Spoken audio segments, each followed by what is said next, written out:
ভাই, একটা দলের নেতাকর্মীরা শুধু কথায় কথায় বলে বাংলাদেশ জামাত ইসলামী আর কয়টা সিট পাবে? বড় জোর 15 থেকে 20টা বা 10টা, এর চেয়ে বেশি কোনো সিট পাবে না। এককভাবে নির্বাচন করে দেখুক। এখন আমি আপনাদের কাছে প্রশ্ন রাখতে চাই, বাংলাদেশ জামাত ইসলামীর গণজোয়ার শুরু হয়েছে 2001 সাল থেকে। 2001 সাল থেকে 2025 সাল পর্যন্ত বাংলাদেশে কি কোনো ভালো নির্বাচন হয়েছে বা সুষ্ঠু নির্বাচন হয়েছে? বা ইসলামপন্থীরা কখনো এক প্ল্যাটফর্মে এসে নির্বাচন করবে এরকম কল্পনা হয়েছে? তাহলে কেন আপনার ওদের কথা কান দিবেন ভাই? এখন এই প্রেক্ষাপটটা ভিন্ন।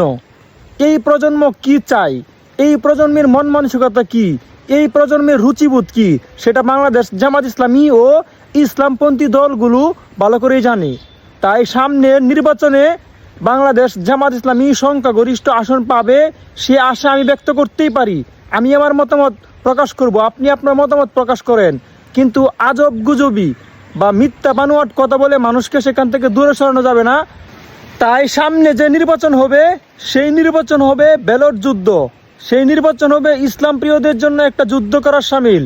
সেই হিসাবে এই দেশের ইসলাম প্রিয় মানুষ, দেশপ্রেমিক মানুষ বাংলাদেশ জামাত ইসলামীকেই বেছে নিবে এবং বাংলাদেশ জামাত ইসলামী সহ সকল ইসলামী সমমনা দলগুলোই রাষ্ট্র প্রতিষ্ঠা করবে, নতুন করে রাষ্ট্র পরিচালনা করবে ইনশাআল্লাহ।